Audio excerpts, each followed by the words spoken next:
Assalamualaikum warahmatullahi wabarakatuh. Apa kabar semua? Semoga kita baik-baik saja ya. Tidak mengalami pengalaman seperti dalam film berikut ini. Film yang berasal dari aplikasi Catch Play ini merupakan film Korea yang ceritanya diambil dari film asal Venezuela. Judulnya adalah House of Disappear atau rumah yang apa itu bisa menghilang gitu, apa yang tempat menghilang gitu. Film ini sangat unik, berlatar tahun 92, tahun kini, bahkan tahun-tahun sebelumnya. Mengapa ada beberapa unsur waktu? Ternyata disitulah letak keunikan film ini. Film diawali dengan kondisi seorang ibu yang tidak sadarkan diri ya, karena kepalanya dibenturkan oleh seseorang di cermin, dan selanjutnya dia tersadar dan mendengar anaknya berteriak minta tolong. Dengan berbekal potongan kaca, ibu itu berjalan menghampiri arah suara tersebut, dan ternyata suara itu berasal dari bawah tanah. Kemudian dia menyusuri tangga, dan ketika tiba di bawah, dia secara mengejutkan melihat suaminya tergeletak dengan pisau yang menancap di perutnya.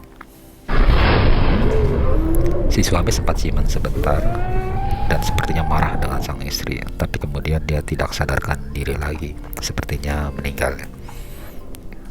Kenapa dia marah? Ternyata di situ ada maksudnya ya, dan simak terus ya film ini. Disitulah letak uniknya. Yang membuat aneh adalah sang anak yang bernama Hanje seperti menghilang di depan pintu ya. Pintu yang ada sesuatu makhluk yang menariknya, entah siapa. Nanti kita tahu sendiri. Tidak beberapa lama kemudian, berita di stasiun TV dan surat kabar menunjukkan si ibu tersebut telah disidang dan dipenjara. Hanya saja sang anak masih menjadi misteri karena hilang tanpa jejak. Tak berselang lama, tiba-tiba diperlihatkan si ibu sudah ubanan ya. Dan waktu sudah berlalu ya sekitar 25 tahun ya. Polisi kemudian mengantar ke rumah si ibu itu dengan pengawalan ketat ya. Polisi khawatir mengingat tetangga-tetangga yang sangat membenci wanita itu. Seorang pendeta kemudian bermaksud menyelidiki si ibu dengan pura-pura mengajaknya masuk ke komunitas gerejanya. Tapi si ibu acuh tak acuh. Namun si pendeta tampan itu tetap nekat masuk dan mengajaknya ngobrol. Kemudian kita flashback di awal cerita, sebelum kejadian pembunuhan, keluarga itu tinggal berempat. Sang ayah diberitakan suka mabuk, main cewek, padahal dia seorang polisi, dan kerap terjadi perselisihan di rumah itu. Sang anak yang beradik cowok, Hanji dan Jamre, sepertinya memiliki banyak teman dan agak sedikit nakal ya. Terbukti ketika mencurangi dingdong ya, atau game di depan warung milik wanita tua. Dan ternyata si wanita itu melaporkan ulahnya ke sang ibu. Akibatnya sang kakak dihukum sabet karena mengajarkan adiknya jadi penjahat, padahal ayahnya seorang polisi. Si wanita tua itu ternyata memiliki kemampuan spiritual atau indigo. Nah, dia menyarankan untuk memanggil ahli Feng Shui. Dikisahkan juga si Hanje memberikan kalung ke teman wanita sekelasnya ya, sepulang dari sekolah. Ternyata rekannya, sebut saja namanya Johan, meledeknya kalau si wanita sepertinya menyukai hadiah kalung dari si temannya itu. Dan si Hanje ternyata juga menyukai teman wanita sekolahnya itu. Lanjut, karena ibu juga mengalami hal-hal yang aneh, akhirnya dia memanggil ahli Feng Shui. Dia mulai bekerja dan mengarahkan radar magicnya ke segala penjuru. Namun sangat ketakutan ketika melihat ada pintu yang berisi tembok. Dia dengan ketakutan menyarankan si ibu memanggil paranormal, bukan ahli Feng Shui.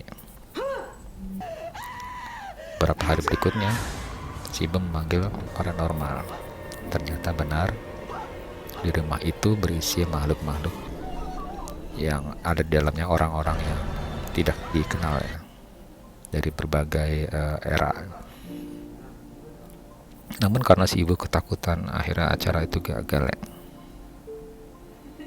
Berikutnya, si anak tertua Hanji tiba-tiba dengan ketakutan memberikan secari kertas yang berisi pesan agar meninggalkan rumah dengan segera. Tentu saja si ibu hanya bisa keheranan siapa yang menulisnya. Nah, kemudian suatu waktu makhluk di dalam rumah itu berulah. Si bontot Janre ketakutan karena seperti ada yang masuk ke kamarnya, juga ke kamar kakaknya Hanji. Tetapi ketika ditelusuri, ternyata tidak ada siapa-siapa. Sempat ada yang ingin menangkap dari balik pintu, tapi kembali menghilang. Polisi datang ke TKP. Ternyata hasil sidik jari tidak menunjukkan ada orang lain. Semua sidik jari berasal dari si ibu. Tentu membuat suaminya yang polisi mulai curiga dengan si istri yang berperilaku aneh. Scan pindah ke kejadian yang menyedihkan karena si adik mengalami kecelakaan di area tambang yang curam ya.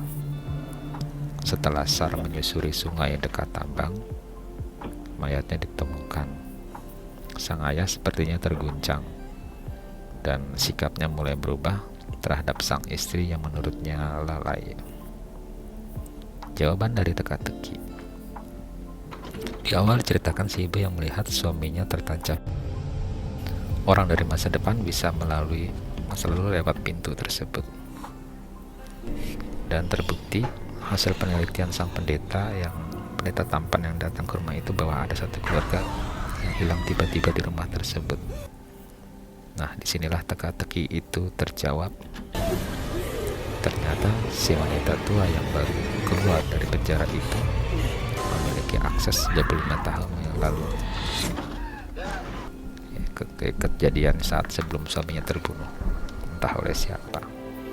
Ketika dia masuk, ternyata secara mengejutkan bertemu dengan Hanji dan adiknya di rumah itu 25 tahun yang lalu ya. Awalnya dia sendiri bingung dan menyangka dia yang dulu adalah hantu, sementara dia yang dulu melihat dia yang sekarang juga adalah hantu. Jadi sama-sama dikira hantu, pusing juga ya. Ternyata disinilah dan disitu si ibu yang tua tadi, si ibunya yang udah tua, menulis di secari kertas untuk diberikan ke si ibunya yang masih muda. Oke, lanjut, masih waras. Ternyata kejadian itu bermula ketika sang ayah yang curiga dengan si anak tertua Hanji. Diduganya dia membunuh adiknya, sehingga si ayah kalah ingin membunuh dengan sebilah pisau. Si anak memohon untuk tidak membunuhnya dan berlari ke kamar si ibu.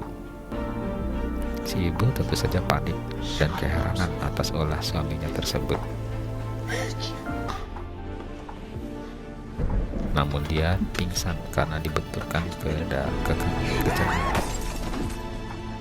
Ternyata rumah itu adalah rumah ajaib yang memiliki pintu yang terhubung dengan masa depan dan masa lalu atau masa yang berbeda ya.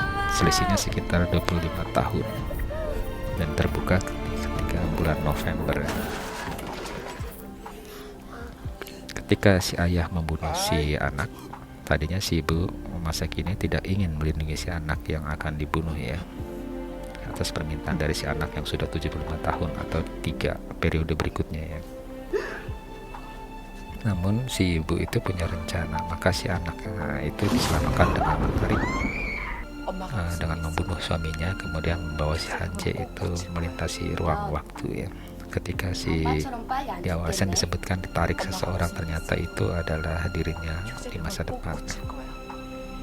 Alhasil si Wu yang tidak tahu apa-apa ditangkap polisi dan si Hanje dinyatakan hilang. Dan tampak seorang bocah yang agak curiga, gak mungkin ya si ibu itu membunuh. Dan ternyata anak itu adalah si pendeta ganteng, temannya ya, si Johan itu yang ikut menyelidiki kasus. Ya, film yang unik ya, karena menampilkan plot yang membingungkan di awal, terus kesan horor padahal hanya misteri saja, di mana portal waktu terbuka di rumah itu, yang menimbulkan adegan-adegan seram padahal ada hantu ya, hanya orang masa lalu yang tiba-tiba muncul di masa depan dan sebaliknya. Lalu diantarlah si Hanje untuk dirawat, diasuh ya oleh seseorang yang ternyata adalah teman SD-nya dulu yang dia sukai, yang masih mengenakan kalung pemberiannya sampai saat ini. Sampai jumpa di alur cerita